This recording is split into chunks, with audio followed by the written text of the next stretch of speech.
Just a few weeks ago, the Navy admitted for the first time that several UFO videos were real, meaning they show actual area phenomenon that so far the Pentagon cannot explain. Now a UFO investigations group says they have found materials that could potentially be physical evidence of UFOs. Luis Elizondo is Director of Special Programs at the To the Stars Academy of Arts and Science. He also headed the Pentagon's Office for Investigating UFO Incidents, and is the star of the History Channel's Unidentified. He joins us tonight. Luis, thanks so much for coming on. So, thank you for having me. What is this material, and why could it shed light on the question of what UFOs might be? Sure. Well, our company over the last year and a half has actually obtained quite a bit of material. And let me first preface by saying some of that material, its provenance is frankly hearsay, while the provenance of some of this material has been substantiated. And ultimately, we're in the process of analyzing this material at 3 different levels. We're looking at it. UFOs have been the stuff of conspiracy theorists for decades, often mocked for talking about it, but maybe they shouldn't be mocked. Commander David Fravor spent 18 years as a naval aviator, a pilot. In 2004, he had an unforgettable encounter with an aircraft he said was defying the laws of physics. Former Commander Fravor joins us tonight. Thanks a lot for coming on tonight. Tell us what you saw.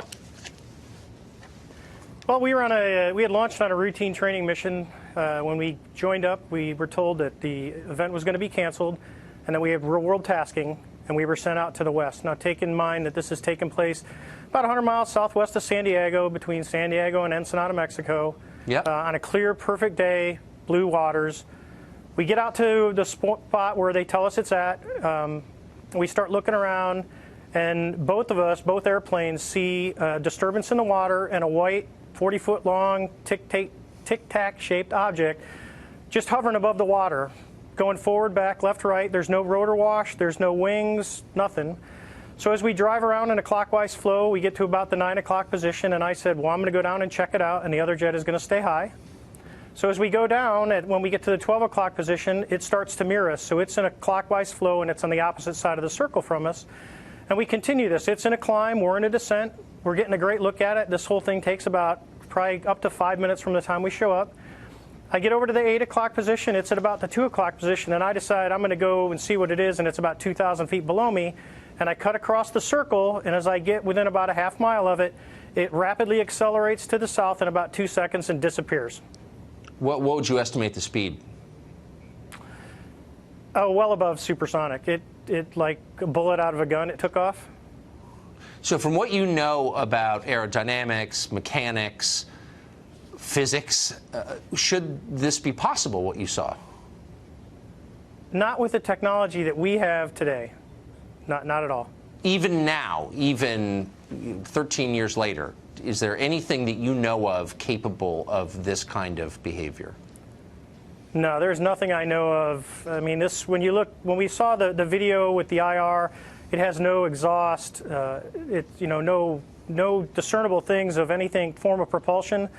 And this thing came from a dead hover over the water, just kind of moving around, to a climb up to about 12,000 feet to rapidly accelerating away in a climb, and in less than 2 seconds it was gone. And you figure you're talking 50 miles of visibility, and you can easily see an object that size easily out to 10 miles, and it just disappeared in seconds. What would be the effects on a human pilot of the G-forces involved in that altitude change?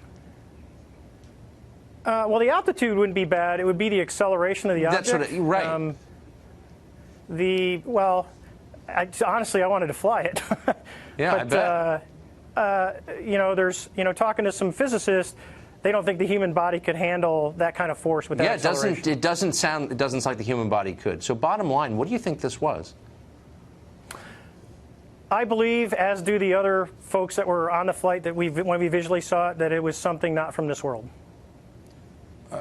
When presumably you expressed that belief to your superiors, what did they say? Actually, we caught a lot of grief getting back to the boat, and it got passed off as an event that no one could explain. Now, keep in mind, they had been tracking these for 2 weeks prior to us seeing it, and this was the first time that manned airplanes had been airborne when the objects appeared.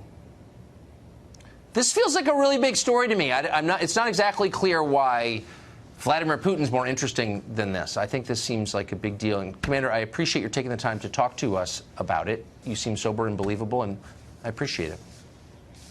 Why, thank you very much, Tucker. Thanks.